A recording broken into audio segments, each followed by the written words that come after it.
What is a good representation of your partner? A quote, a song, a saying. Write that down. Write that down.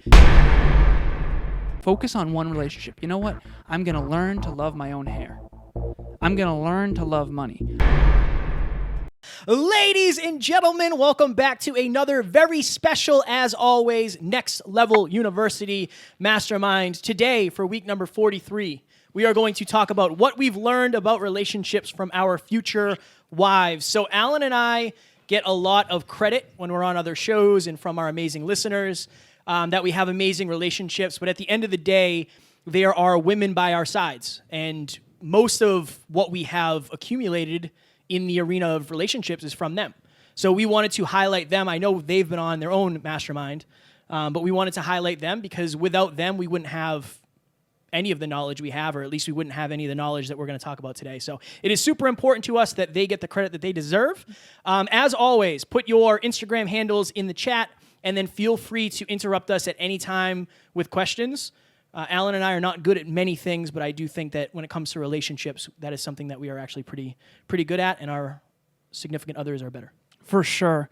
So there's 3 ways you can ask questions. You can unmute your mic and ask directly. You can privately message Amy, or you can publicly message Amy in the chat, and she will interrupt us. And yeah, please feel free to interrupt us at any time if you want us to go deeper on any of these insights. The only thing I want to say here is, yeah, like to mirror what Kevin said, we always want to pull back the curtain on what's really behind the scenes. And Kevin and I can tell you from experience that we would not be the men we are today without our beautiful girlfriends. We just wouldn't. They've made us so much better men. As a matter of fact, there's certain things that Taryn's taught him that he's taught me about vulnerability, bids, and different things we're going to talk about today. So it goes beyond, and vice versa as well. There's things Emilia's taught me that I've taught Kev, that Kev's taught Taryn. So it's about the community. And it wouldn't be right of us to not give them the credit they deserve, because if we're influencing you guys, a lot of it is coming from amazing conversations we're having with them. And that will be apparent. So I'm really excited for this one. This one's going to be fire. Boom. Anything else before we get started? Ready to rock? All right. So number 1, you think you are really, really good or really skilled at something until you meet somebody that is way, way, way better than you. So something that I have learned from Taryn is she is the most open to learning about different things, the most inclusive, the least judgmental person I have ever met in my entire life. When everything was going crazy because of all the things that were going on with racism, and I know that's still going on, but when it really started, when it really went public, when it was really on every news channel, we have the Hyperconscious Book Club, still called the Hyperconscious Book Club, and Taryn said we should learn about racism. So we read How to Be Anti-Racist. That was a really tough read in terms of all of the feedback, but Taryn was the one who wanted to do that. Her and I have watched so many different documentaries about various groups of people. I have learned a ton about the transgender community. Taryn works with people with developmental disabilities, so she's just the least judgmental person in the world, and I thought I was really good at that. Did you feed Lance? Yeah, sure. Did Lance eat? Lance ate. She is the least judgmental person I've ever met in my entire life, and that really, really helps me become a better man. What you're going to see throughout this entire thing is the men that you see, they are one of the biggest reasons why we are that way. And again, it's important to us that they get the credit that they deserve. So my question, what is your partner really good at that maybe you thought you were good at?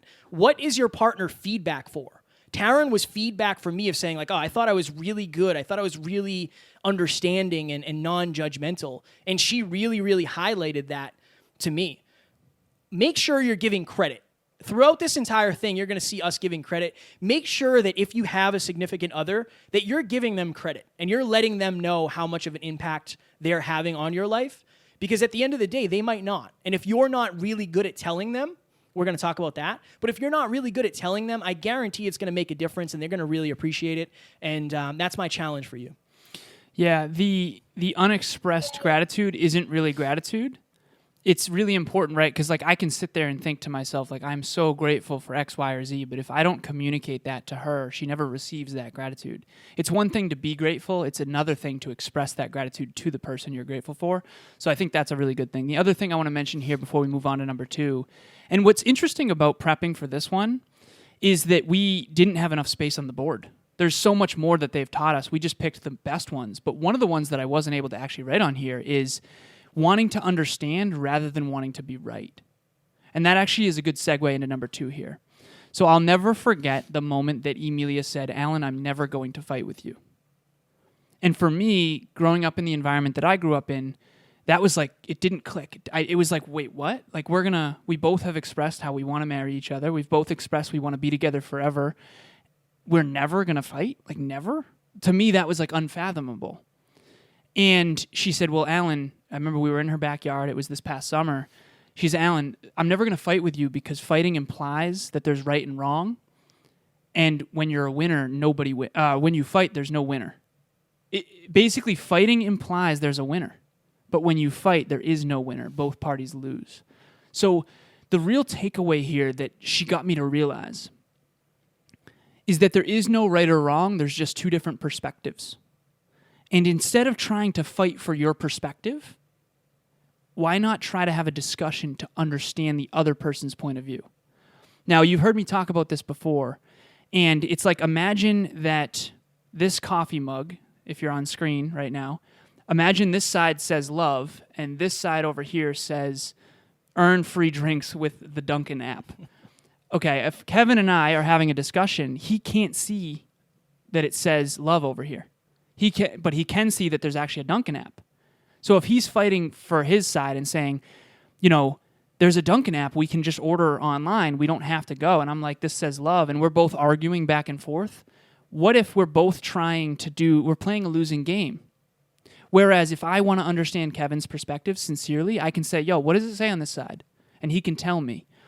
That's really the approach that Emilia and I have taken. Now, this is really challenging in intimate relationships, especially when you're triggered and your heart is hurt.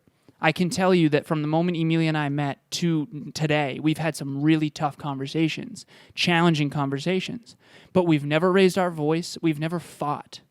We've come close to where I'm like, is this fighting? We've come close, but it's never been malicious. It's always been with love, even when we were emotionally triggered. And so for me, the question I want you to ask yourself is, how often are we fighting versus discussing?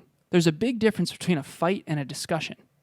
There's a big difference between a debate and a discussion. The discussion, you're trying to understand the other person's point of view. A debate, you're trying to get them to understand your point of view. Obviously, it's a little bit of both. But my question is, how often do you fight versus discuss? Really be honest with yourself. And then the action that I want you to take is, let's just decide. Talk to your partner. Emilia and I decided in advance we are not going to fight. We are going to discuss, and we are going to stay in love. And that has been advice that's changed my life so much. And now I do that in my friendships, my family, same deal. And it's so important, too, to understand that and I think a lot of people lose sight of this, that you're on the same team. You're in the relationship for the same purpose, right? Like whatever it is, to fall deeper in love, for growth, to get married, to have kids, whatever it is. And I think we lose sight of that because there's not necessarily a measurement. Like for us, Alan and I, obviously we're not intimate partners, but business is very close. Like we're very close in our relationship because of our business. It's easier to measure, right? Like if I do this, we get more listens. If you do this, we get more money. It's easier to imagine yourself on the same team. So I think a lot of people are guilty of that. I know I have been in the past of like, oh, you're trying to make me wrong here, when at the end of the day, we're both right in some way, and it's just about driving to 5. There's a reason it's called a partner. Correct. Go ahead. Here's a question. Go on with your bad self. What do you do when you feel yourself starting to raise your voice or get mad? How do you control those emotions in the moment? Love this question. One word, pinball. So that's something I'm going to talk about later. But honestly, you're going to Jeff it for sure. I think it's one of those things that you have to practice. I am convinced that I did a story on my Instagram recently where I dropped all of my coffee onto the floor at our house, and I literally just laughed because it was like, what's the point of getting mad? I think you can practice your emotional regulation with other things. When somebody cuts you off in traffic, if you want to yell, practice there. I like consciously do that because I get just a tiny bit of road rage. I would say start practicing in less triggering environments. Start practicing it in your other relationships, and then pinball. So anytime Taryn and I are having a conversation and I feel myself maybe get triggered, or she says something that I think in my head, like, I want to be right here. I don't want to be heard or understood or understand. I just want to be right. Let that thought bounce around. And more often than not, I'm glad I did, because the first thing that you say, this is a great example. If you've ever watched Family Feud, you know when they line up and they have to, like, in order to take control of the board, Steve Harvey will say, we surveyed 100 people, name one red thing, and they hit the buzzer. They say the first thing that comes to mind. A lot of times it's pretty damn stupid. It's just not the smartest thing in the world because they didn't take time to think. If you have emotions involved, it's even worse. So I would say pinball and practice. Fire answer, brother. I appreciate that. I would just say self-awareness of knowing when you are triggered. Knowing when you're in fear and scarcity and you can feel it bubbling up. It's almost like water coming to a boil. You can feel inside, and a lot of this is subconscious. That's why it's so challenging. You have to be aware of what's happening, and you have to have a really, really high standard. And I think that's why I said, like, decide in advance. Have the courage to say, I'm not going to raise my voice anymore. If you've done it in the past, say, I'm done with that. I'm done losing my temper. There's another secret that I have personally that I've used. You can either allow the boiling water to boil out and you can lose your temper, hit the boiling point, or you can cry. Vulnerability You're taking all my points. is Taking all my points. I know, I'm sorry. That's okay. It's the answer to the question. You can either, okay, you've heard me say the suppression of self-expression leads to depression. Usually when you're triggered or in a situation where you want to raise your voice or you want to lose your temper, it's because you don't feel heard or understood or cared for. And it's usually your subconscious, right? So you have to be, first of all, self-aware. Is this happening? Am I resourceful or am I unresourceful? And you have to decide, you know what? No, I'm not going to boil over. I'm going to allow my truth to come through vulnerability. And for me, I actually had a conversation yesterday with Emilia in the car where I was crying, and it was definitely an ugly cry. It was like a pretty hysterical cry. I could have let myself boil over and lose my temper, but my standard for how I want to treat her is so high, and my fear of messing this relationship up is so high that I won't let myself go there. So guess what? I have to force myself and have the courage to be vulnerable. Now, it's a testament to her because every time I've done that, she's always reinforced it, and she's never like been anything but loving and sweet in those situations. Whereas in the past, I'm not going to lie, I've probably tried the vulnerability route and gotten made fun of or lost respect or whatever. So it's you gotta be with the right person. I think being with the right person who's empathetic and who really loves you for you, I think is really key. But if you're going to boil over, you can either lose your temper or sit in those emotions. And remember that when there's time constraints and when you're triggered, it's really, really challenging. And I do agree with Kevin. You got to practice offline, for lack of better phrasing. The only reason why we're even reasonably good at this is because we've done enough of it offline behind the scenes where now on camera we're pretty good. So make sure you're practicing in the day-to-day as well. And I love the point about standards. I think of it this way, and this is what I used to say, and it's going to sound a little bit ego-based, but I don't mean it from that way.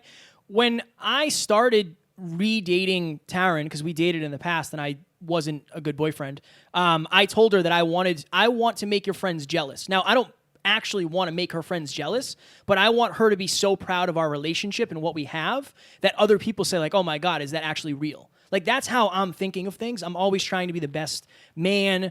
I want to be the best husband and father when the time comes. Like, that's always my goal. So just talking to Alan's standards, like, what are you willing to allow? I think that's an important point, and that actually really goes in very well with number 3.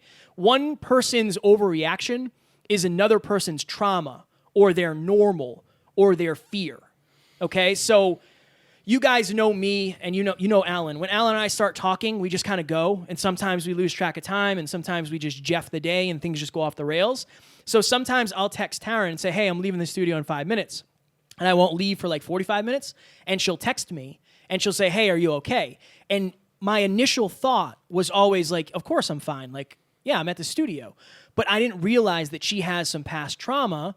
I won't go into it, but she just has past trauma when it comes to making sure that people get home safe, right? So understand not only your triggers, but you have to understand your partner's triggers, because something that seems like it's not that big of a deal or it doesn't matter much could literally be the biggest deal to somebody else. One of my triggers used to be when people flipped over their cell phones. So if somebody was texting on their phone and when they put it down, they would flip it over. That used to trigger me really badly because I had an ex who did that, who was emotionally cheating on me, right? So if I didn't explain that to anybody else, they might not know that, and they might not understand why that was such a big trigger.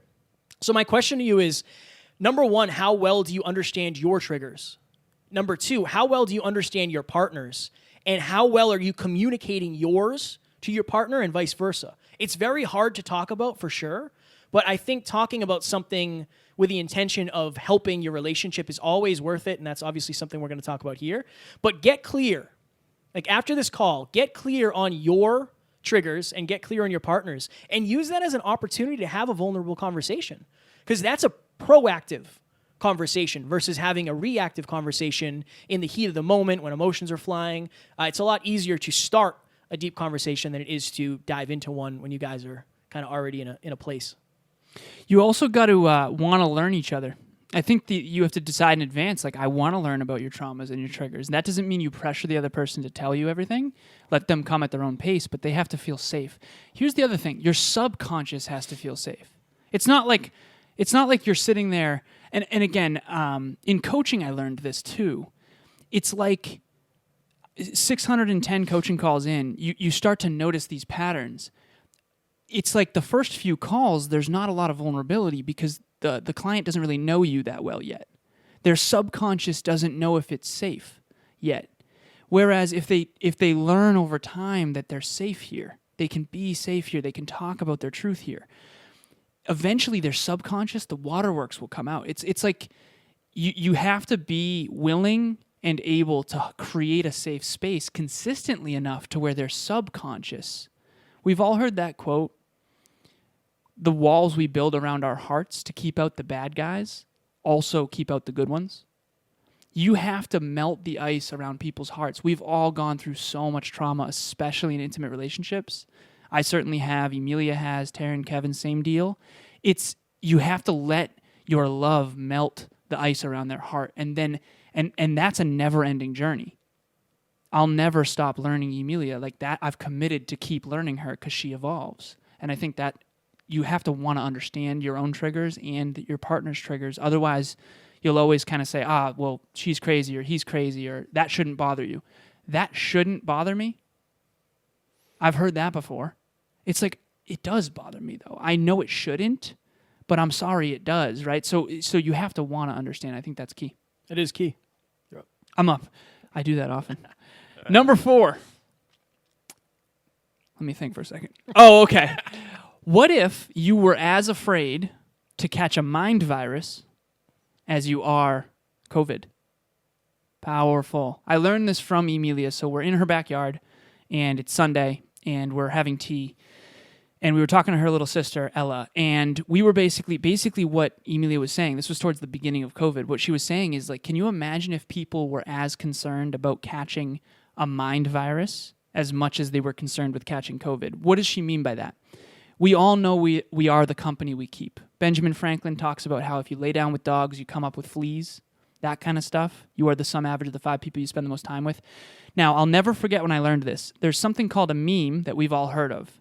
That's actually short for a scientific term called memetics. memetics. So genetics and memetics. Memetics is a term for mind viruses. So you know those memes that go viral?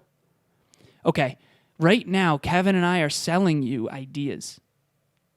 We have your visual and auditory attention right now. Imagine if you were as careful about who you exposed yourself to for your mind, your consciousness, as you are getting COVID. You know how we're all social distancing? Imagine if you treated it the same. When Emilia talked about that, it blew my mind. It was like, that is what I've been trying to articulate to people my entire life. I've never been able to articulate it the way you just did. That was a major breakthrough. What if you were as careful with your own consciousness as you are of getting COVID? Because it's honestly, it's that big of a deal, right? Because you can get one limiting belief and it can affect your entire life. So my question for you, what memes are you allowing into your life? I have been very guilty of allowing persons, places, things, and ideas that are toxic into my environment, into my consciousness. And the habits rubbed off on me. The people rubbed off on me. The inappropriate off-color jokes rubbed off on me. So the action I want you to take is, what's something you're going to abstain from? What's something from now on where it's like, I'm no longer going into that room with that person? People aren't good or bad. They're either aligned or they're not. From 0 to 10, how aligned is this person with my highest self? If it's a 10, great, keep doing it.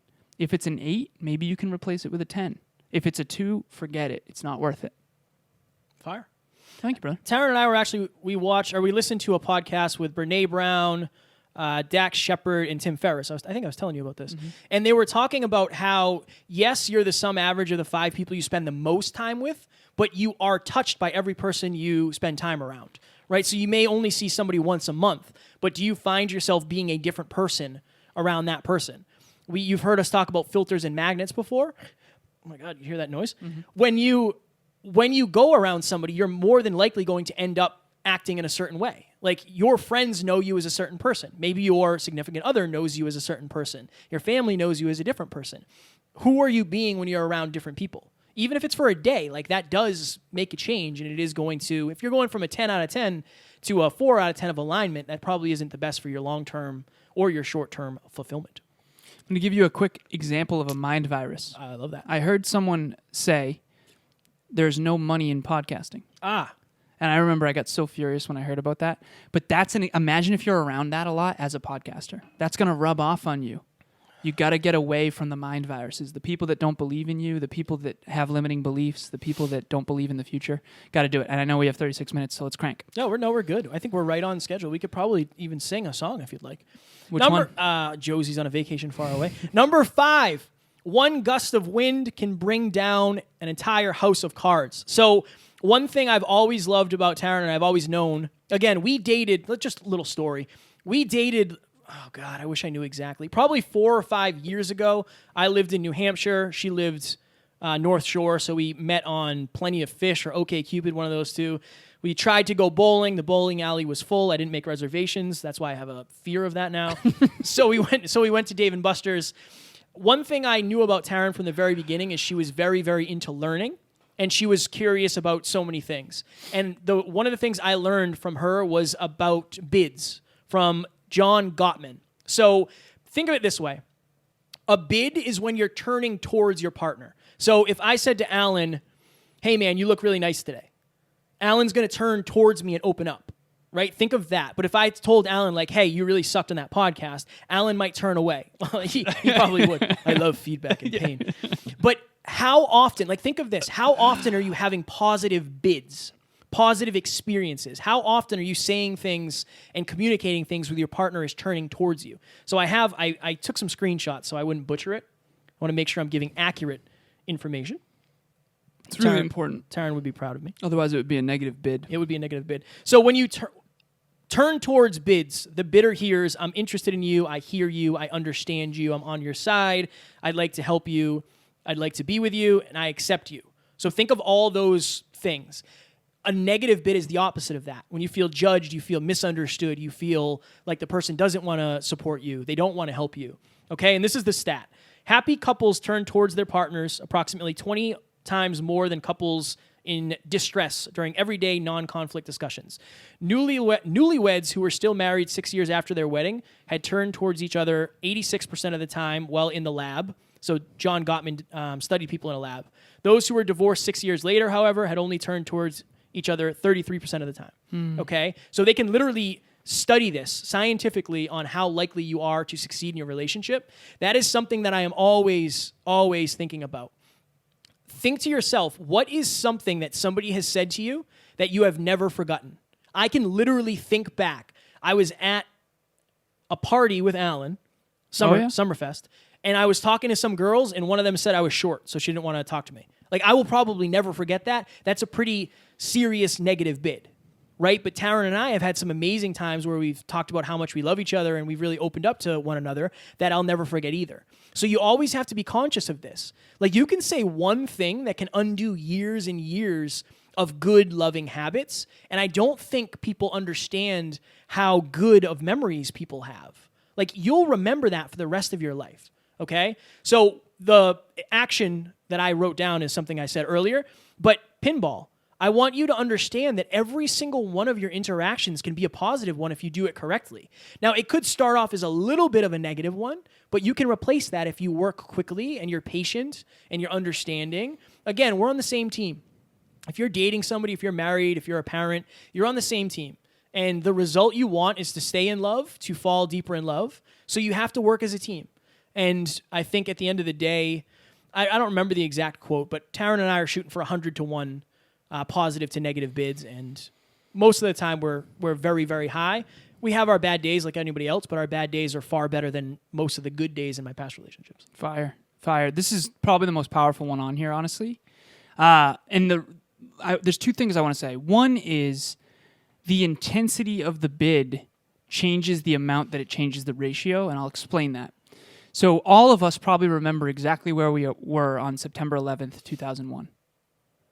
There's a reason why we remember that, but yet we can't remember what we ate last Tuesday. It's because when emotions are high, our memory is triggered, and it's like very much implanted. That's actually part of why we use emotional stories when we're teaching lessons. We could easily sit here and say, bids, ratio, 100 to 1. It won't be emotionalized. This is why learning from people like us or people you are emotional to is so important, because it'll ingrain deeper. This is why learning from our girlfriends is so important. We love them, so it sticks longer. Now, another thing, let's say you've been married. You probably remember your wedding day so well, unless you were drunk, in which case you might not. But the point is when emotion is really high, which, by the way, in an intimate relationship, emotions are the highest. That means the bids are the heaviest, the most intense. Okay, so there's duration, there's intensity, there's frequency. How frequent are the bids? How long are they? How intense are they? Okay? Have you ever had someone who, like Kevin, with the short thing, 2 girls or 1 girl said he was too short? I think it was like 3. Okay, 3 girls. That was emotionally hurt. That emotionally hurt Kevin. This isn't logical. Don't think logical, okay? I remember when I was made fun of and bullied for asking a dumb question in calculus class. I'll never forget that. Why? Because it hurt so bad, okay? That one person who called me out in the middle of class, that was only one negative moment, but in my emotions, I was so mad at him. I'm still mad at him, freaking 15 years later. Be very careful of your negative bids. This is why emotional regulation is so important. Okay, you can hurt an entire career with one really big negative bid. Tiger Woods. Granted, there's more than one, but you guys know what I'm saying. It can take a decade to build a bridge and one day to burn it down. Be very careful. It's not logical. Humans aren't logical. And then the last thing before we move on here. Imagine you're at a 100 to 1 ratio, which is nearly impossible. It's very extraordinary. Very extraordinary. I don't want to call it impossible.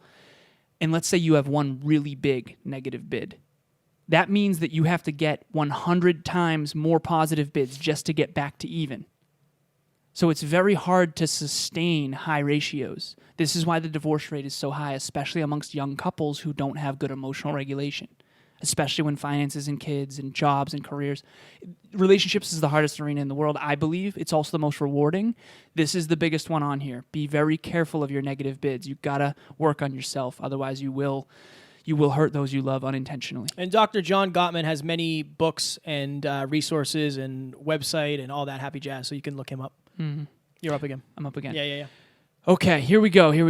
Oh, yeah. This is actually a fire segue from the last one, bids. Everything's a relationship. So Emilia got me to realize this. I have a relationship to whether or not I like my own hair right now. I have a relationship to whether or not I like this shirt. I've made a lot of comments about it. Kevin knows I hate this shirt. This shirt sucks. Hair looks good, though. Thank you, brother. Hair's on point. Appreciate you. Yeah. You have a relationship with everything, okay? You have a relationship to money. You have a relationship to fitness. You have a relationship to calories. You have a relationship to food. There's certain associations. Do you think that Michael Jackson really drinks Coca-Cola? There's a reason why Nike decided to stop working with Tiger Woods after the incident, because Nike no longer wanted to be associated with that negative bid. Okay? Everything's a relationship. Kevin and I have a relationship. Emilia and I have a relationship. My mother and I have a relationship, but I also have a relationship to money. Am I happy to pay for this? Am I grateful to pay for this? The bids thing, are you having positive bids every day? Every time you say, I love my physique, every time you work on your physique and feel proud about it, that's a positive bid. That's a win for fitness. Okay, this is why what you say, think, do, and believe is so important. Because if you're telling yourself all the things that you hate about yourself all the time, you're creating a negative relationship with the scale, you're creating a negative relationship with money, you're creating a negative relationship with your physique. You can't win that game. You got to be very... Have you ever met someone who just like, regardless of whether or not they were in shape or not, they're just like okay with being with their shirt off? Or in a bathing suit? That person has a really positive relationship with their own body. Even though other people are like, wow, if I looked like that, I'd be... When I was 220 pounds, I had a really positive relationship with my own body. I was trying to gain weight. Other people thought I was fat, but I was really happy. That was the best I'd ever looked, in my opinion, because I built so much muscle and I was used to being skinny and all that. So what Emilia taught me is that everything is a relationship, and you have to proactively work on your relationships, especially with money. I started really working on this. When I buy $24 worth of Subway, which is frequent, almost daily, right? For Emilia and I literally take the time to say I'm grateful for spending this money. Why? Because I want to change my relationship with money. I know this one person, and I won't call it out, who had very little money for a long time and was very scarce about money, and now has a lot of money. Okay, it wasn't the money, it wasn't the amount. They're still playing scarce. They're still pretending. They're still living like they were poor. It's more her relationship with money rather than the amount in her bank account. I really want you to think about that. That's something Emilia's taught me, and now I'm thinking about that constantly. So what are your toxic relationships? Do you have a toxic relationship? And last example I'll give, because I don't want to take all the time here, but have you ever met someone who wants thinner hair because they have thick hair? I have really thin hair. Okay, not thin in the sense I don't have a lot of it, but my hair itself is actually thin and blonde. Okay, people with thin hair want thicker hair. People with thick hair want thinner hair. People with light skin want darker skin. People with dark skin want lighter skin. It's this whole thing, right? It's so weird. What is your relationship with yourself? In the winter, we want it to be 72 degrees. In the summer, we put the AC at 68. It's ridiculous. We always want what we can't have, and it's because we're not hyper-conscious. Our mind, our subconscious is running us. So what are the toxic relationships in your life? Are you really loving yourself? And just focus on one of them. That's my actionable takeaway. Focus on one relationship. You know what? I'm going to learn to love my own hair. I'm going to learn to love money. I'm going to learn to love my own income. I'm going to learn to love this shirt that I don't like. Right? And so that's number 6. Every time I get... So you guys might know if you've seen Alessandro... Go ahead. Sorry, no, there's a question. You're good. Hammer it. Okay. Do your relationships with everything else feed into your intimate relationship? For example, if you have a negative relationship to your body, does that affect your intimate relationship? Ooh, fire question. Go ahead. Fire question. Yes, very much. So if you have a negative... So I'll use my own experience. I've had past relationships with very, very, in my opinion, beautiful women. There was one... girlfriend of mine who the world considered extremely, extremely gorgeous, but yet she didn't believe she was. And her relationship with her own physique and her own looks was not necessarily a positive one. And I understand why that is. And I have full empathy for that because I think growing up, she was overly critical. She had aunts and stuff that were honestly overly critical, in my opinion. Again, it is what it is. But she let that sink into her consciousness. It affected our sex life. When I got in better shape, I would notice that our sex life wouldn't improve. And I think it's because she got more and more self-conscious as I got more and more in shape. And I've been on the other end of that too.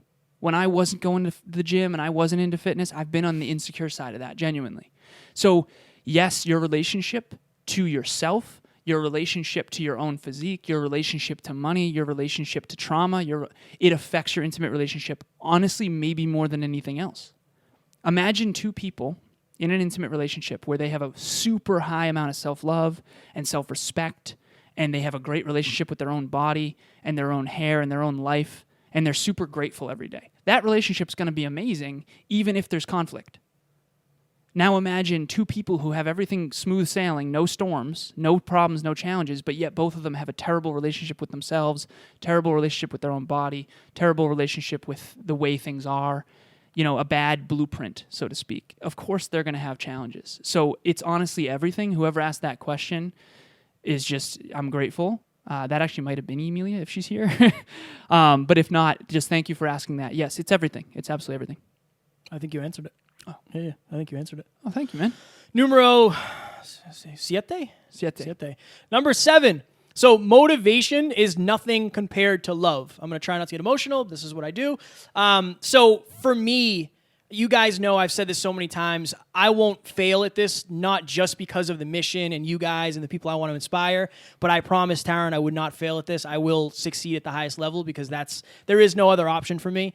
Taryn has been there when I've had $500 in my bank account. She's watched me take money from the savings account.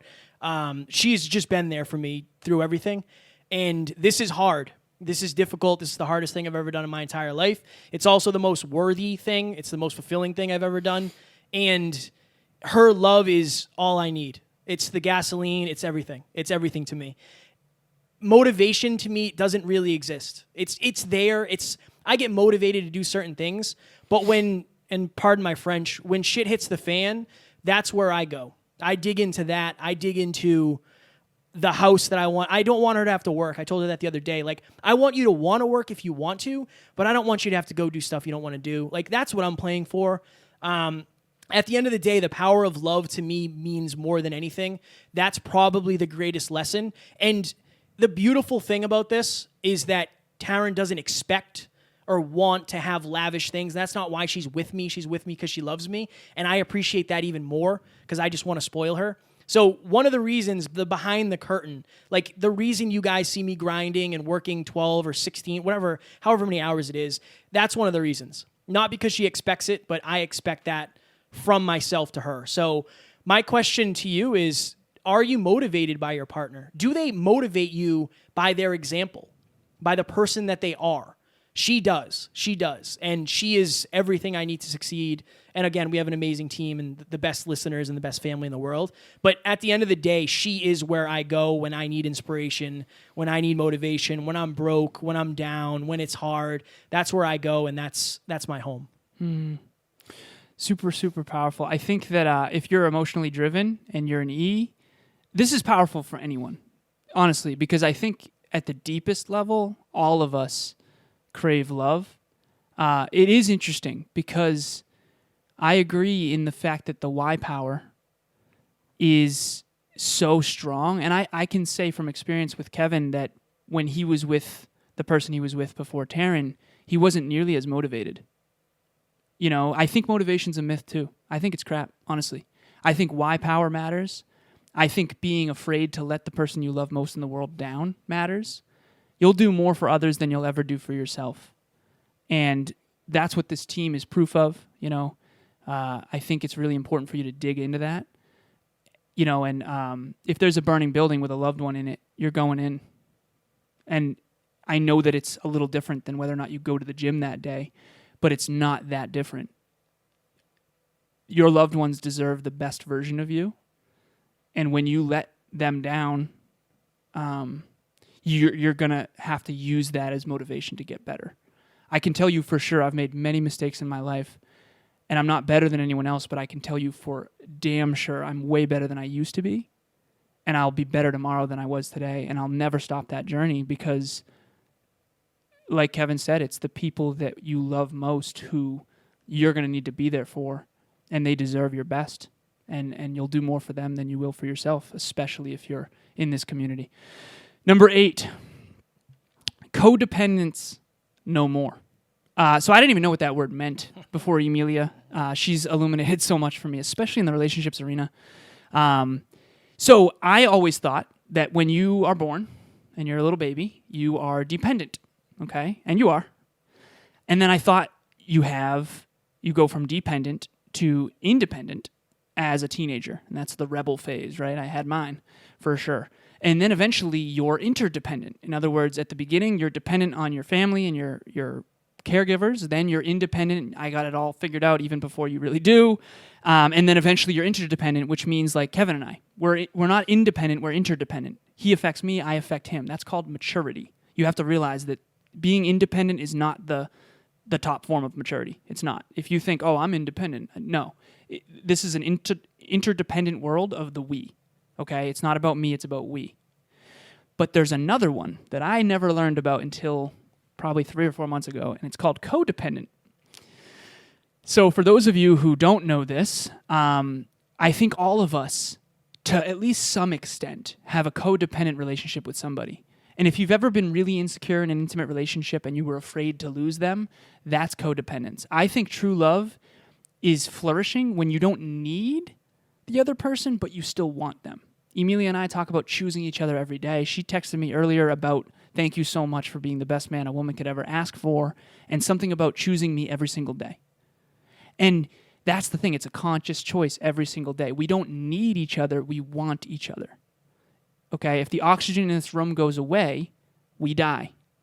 Okay? That is codependent. We are codependent on oxygen, genuinely. If you're treating your relationships that way, that's going to be a very toxic situation. That's called conditional love. Now, the highest form, in my opinion, of maturity is when you're interdependent. You realize that what I say, think, do, and believe affects those around me, and vice versa. And I'm going to be proactive about being the best I can be for those around me, but also for me. So my question for you, who do you have a codependent relationship from? And I would just make the decision, like I've done, to start untethering. I have a codependent relationship with certain people in my life that I'm working on untethering from. Okay, we've all been appeasing because we felt like we had to. You don't have to. You're afraid.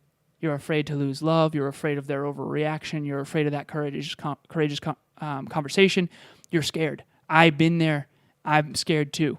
And if it's with family, maybe you're reverting to the little girl or the little boy that you used to be. I recently said, Mom, I love you so much. I love you so, so much. But the little boy is gone. I've evolved. I'm a man now. And you got to trust my decisions. I know more about business than you. I've been studying my entire life. You helped me become this great man. Trust me. Trust my decisions. I love you, right? The little boy is not coming back. That was so hard for me at the time, and we had a really beautiful, vulnerable moment where we cried together. It was awesome, and our relationship has been flourishing ever since. Again, all because Emilia encouraged me to do that. So what's the conversation you need to have? Who's it with? And when are you going to do it? Such an important point. I know. I think most people are guilty. No, I don't want to say guilty because you're not necessarily guilty of something, but have experienced this at some point in their life and have not necessarily broken free. Maybe because they don't know. Right. Or it's hard. It's definitely hard. And maybe they don't know. I didn't know. Hard and worth it. Amen, brother. Hard and worth it. Numero 9. So have you guys ever had somebody say something to you that you, like, it's something you always remember? You'll always remember it. You've said it to yourself. You think back to that moment. You know exactly where you were, what you were doing. Like, I remember the exact moment that Taryn said this to me, and this is a good representation of who she's always been to me. So I was literally I used to work in schools. Back in the day, we used to do weatherization and insulation, and we used to install things to make buildings more energy efficient. And I was in New Jersey. I remember exactly where I was in this school. I was working on putting weather stripping on a door, probably listening to music, hating life because I didn't enjoy my job very much. And I remember sending Taryn a song. And I said, this is the way I feel right now. And it was kind of like a sad song about being lost or being stuck. And I'll never forget, she said, don't get so busy making a living that you forget to make a life. Something that Taryn has really taught me is to stop and smell the roses. It's to make sure you're prioritizing things in the right way. Like when we traveled to California, she said, hey, make sure you stop and look at the things. Because I know you're just going to go work out and go do this and go do this. Like, she has really, really helped me with that. When I'm out, I think about that more. I think about trying to enjoy the moment, trying to enjoy the process and not just looking for the result. That's definitely something I would say I was pretty guilty of in the past. So my question is, what is something that your partner has said to you that you remember? Like, what is a good representation of your partner? A quote, a song, a saying? Write that down. Write that down. And when you're lonely or when you're thinking of them or when you want to get into an emotional place or an emotional state so you can really open up, listen to that. We have a little block on our speaker next to the TV that says that. It says, don't get so busy making a living that you forget to make a life. That's Taryn's, it's not mine, but it's very interesting to me that that's right under the TV in our living room, and that's something she said to me 4 or 5 years ago. Yeah, you did that one so well, man. That's awesome. It's absolutely fire. The only thing I would add to that is remember that the whole is greater than the sum of its parts. If it's the right relationship, the whole is greater than the sum of its parts. Taryn helped Kevin smell the roses and enjoy California. It was the first time you ever saw the Pacific Ocean. First time ever. I went in the water. Right. We hung out with Dr. Nikki Starr, Anthony Trucks, David Meltzer, Brant Pinvidick, Kim and Spike Spencer. I think that was it. Right. And I think that what's really cool is it's yin and yang. I'm sure that there are certain perspectives that Taryn has. I know for a fact that Kevin needs. I'm always asking Kevin to ask Taryn what she thinks. And it's because she has a different perspective, and that's the value. Right? And maybe Kevin helps her stay motivated because he's always so grind time. So the whole is greater than the sum of its parts if you can be on a team, and that's just the one thing I want to highlight there. Number 10. Ooh. All right. Emilia taught me about courageous communication, but proactive communication. So who here has ever avoided a conversation that they know they should have? I have one right now that I've been avoiding, and I even know I'm avoiding it, and it's like I still haven't gotten myself to do it. And it's not with Emilia, it's with a different family member. But I remember the first time I ever read the Teddy story to Emilia, and I was like crying, but like also kind of like gut-wrenching cries, like my abdomen kept tightening up, and it was like for a while. It was for a while. We were both in bed. And I was just working through my own trauma and that kind of thing, and I remember having to... She obviously naturally was like, if you want to tell me, let me know. And she asked me about it. And I said, honestly, I think that I'm trying to work on my relationship with my past regarding my stepdad. So many of you know that my father passed away when I was 2 years old, but you don't know necessarily that I had a stepdad for 13 years. And I'm still trying to figure out how to heal from all of that. And so I won't go super in depth, but that was an example of a proactive conversation that was really, really hard for me. And it was courageous for me to go there with her. And again, this was pretty early on, but it made us closer. She now knows me more. She understands my trauma. She understands my past. She understands what moves me and she understands a lot of the why underneath why I do what I do. And I just say this because there's so many of you out there that want to be supported by those you love and by those who love you, but yet you're not necessarily sharing the whole truth with them. You're not necessarily courageously talking about all the things you've been through. And maybe it's because you're scared, or maybe it's because you don't want a pity party, or maybe you don't want to play the victim or whatever. And I just think that it's a mistake to not at least try to talk about what you're going through in a way where it illuminates some of your truth so that they can understand you. Someone can only support you to the extent they understand you, period. And some people can understand more than others. I get that, right? If I was 15, I wouldn't be able to understand the depths of Emilia. But me at 32, I truly can, or at least I keep trying to. So have the courage to talk about your truth and to talk about your trauma, and don't do it publicly like I'm doing right now, especially if the wound is opened and you haven't fully healed from it yet. But it's more percentage. So what's one conversation that you need to have that you've been avoiding? Okay. And just reach out to that person and say, hey, can we talk? And then reassure them, listen, it's not bad. Okay. I just want to talk. I just want to sit down. Let's just have a conversation. I got a bonus. Oh, you're done? No, I'm good. Okay. Yeah. Just want to make sure. I got a bonus that goes very well with that. Perfect. Yeah. So bonus one. Bonus one. Vulnerability is a strength. It is a massive strength, and it is a connector. So honestly, for most of my life, I was not vulnerable. I was the tattooed bodybuilder who wanted to fight for a living and drive fast cars. So it didn't really make sense. It was really hard for me to be vulnerable. Jacked. I was pretty jacked.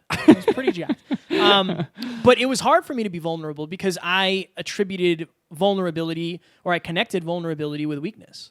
And it just, looking back, it's kind of comical, but I think a lot of people are still there. I have cried more in this relationship than I have ever cried in my entire life. You saw me tear up when I'm talking about motivation and how much that is for me from Taryn. I cry every time I talk about her on stage. I am so vulnerable in everyday life, but also with her. The power of vulnerability and having hard talks is really the key to a better relationship. It just is. And I know for a lot of men, I know it's hard because I've talked to men about it, but when you're vulnerable, it literally opens up the opportunity for somebody to talk at your level, like Alan was just saying, right? Like if I told you guys something, this is a great analogy for this, or a great example. I put up a post in Next Level Nation about the fact that on Saturday, Alan and I gave a speech, a virtual speech to 100 plus entrepreneurs, and I was nervous.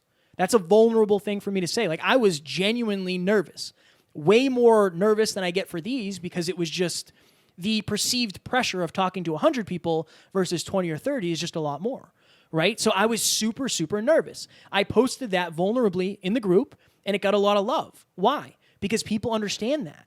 People respond to fear. And it's something that a lot of people don't want to talk about. I always want you guys to know the struggles that we have. One of the reasons is the more vulnerable I am, the higher chance of success I think you'll have, because you'll know what it actually takes. Okay? So if you can be vulnerable with your partner, then it's going to be a game changer. And if you can't be vulnerable with your partner, then that's the place to start. Because that's where it really, that's where it is. That's where you need to be vulnerable. You want your partner to know your truth. At the end of the day, I'm convinced that the level of success in any relationship is dependent on the level of vulnerability. Because if somebody doesn't know who you really are, then they're not going to be able to communicate with the real you. So my action, next time you get the boom boom of like, oh my goodness, I don't know if I can do this, that is your sign to do it. As long as it's not reckless, and as long as it's not an open wound. But on that speech on Saturday, I had the boom boom going. The boom boom test was there, and we did it anyway, and it was amazing. So always do that. Have you ever had an ex text you and you start like shaking or anything like that? Your body holds on to emotions. That's why Kevin and I don't talk about crying, because it's like we're so proud of how much we cry. If you want to live a fully connected, wholehearted, fully present life, you're going to have to do that. It feels good to get it out. You know, we talked about the pot of boiling water. It's like that's what emotions do. When you're going through a lot and you're in the pressure cooker, I'll just use this analogy. I know we got to go soon, but Wayne Dyer talks about you're never going to get apple juice out of an orange. Because when life squeezes you in the pressure cooker, what comes out is what's inside. And so you got to get rid of the junk. You're going to have to get rid of the toxins. You're going to have to get rid of the past traumas. And some of that's through tears. Some of that's through frustration or anger. I remember Doc Jen Fit talking about how she went on a retreat where they like took baseball bats and like hit stuff. Smash stuff. TVs and stuff. It's Right. my kind of vacation. Yeah, right? The point is bottling up your emotions is not good for anyone. They're going to come out and they're going to manifest in really negative, toxic ways. So it's super important to be vulnerable. I didn't even know what vulnerability meant or was before Taryn and Kevin started listening to Brene and all that different stuff. So, I have a question. Hammer it. what do we got? What do you guys believe is the number one thing men need to hear to help them either attract or improve their relationship? Interesting. I would say the number one thing most men, I can't speak for all men, but I think the number one thing is vulnerability is not weakness, it's actually strength. And I've gone on podcasts with women and with men, and I always say this: when you're vulnerable, I guarantee you have amazing sex that night because it brings you closer. If you are in a relationship with a man and you want them to be vulnerable, tell them that. And I guarantee they'll try it because it's worth it. I think it's vulnerability, honestly. I have a question. Hammer it. How did you guys learn how to be vulnerable in your relationships? Honestly, that's a great question, Amy. Alan and I were both raised by women. So I didn't have a dad growing up. I was raised by my mom and my grandmother. So I was always surrounded by women. So I think it probably was a little bit more natural for me because I never had a male figure in my life that had walls up.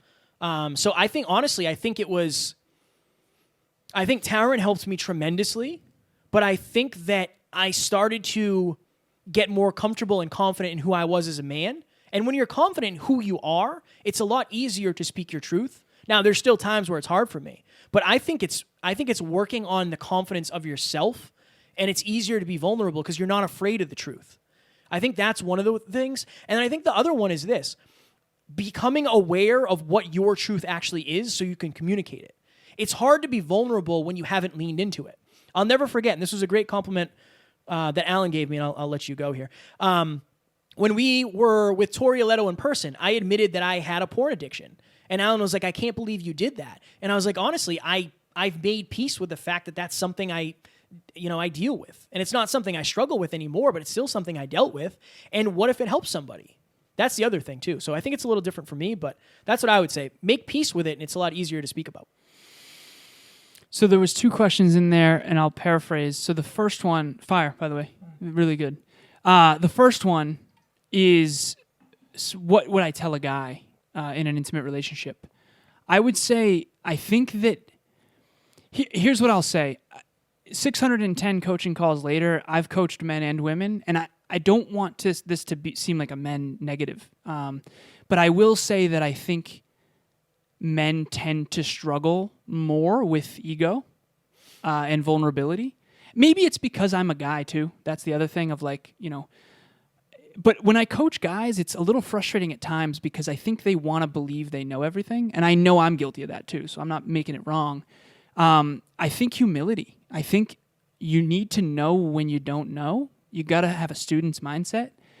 I think that it's really important to realize, you go to work and you kill it in your career, and I have nothing but empathy for men who feel the pressure to be successful. It is tremendous. It's a lot of pressure.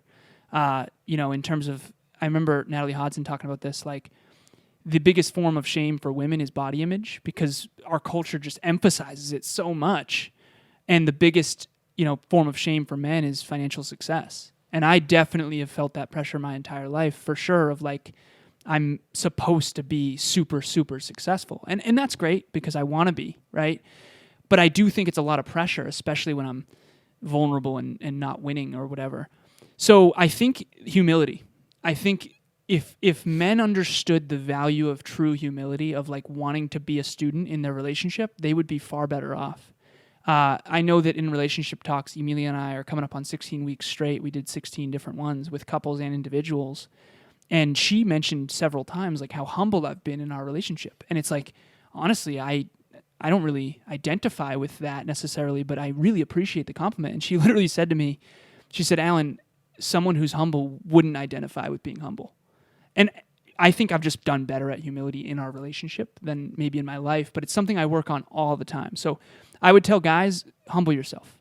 You do not know everything. You know a lot, and that's great. Know what areas you're good at. Know your value in the areas you know, okay? But otherwise, just be a student. I don't need to be the best chef. I don't need to know how to do dishes well. I know what I don't know, and I'm willing to learn. Even if it's just to hear Emilia. There's a lot she can teach me, obviously. If I wasn't open to learning from her, none of this value would be a thing. So, humility. Second question, and we gotta hammer. You gotta hammer. Go. The second question was, how do you practice being vulnerable? I think so. Why? Yeah. How did you practice it? Yeah. You have to understand the benefit of it, and you have to want to live a wholehearted, vulnerable life. And I think, again, I have one close friend of mine who is like a brother to me, and his father has never once cried, and he's never seen his father cry, and he's never even been hugged by his father. His father has that masculine front that society puts on people, and I just never had that, and neither did Kevin. And I think that even though I didn't know what vulnerability was, I think I was naturally practicing it just because I grew up with women, and I think that was a huge advantage in the long run. Boom.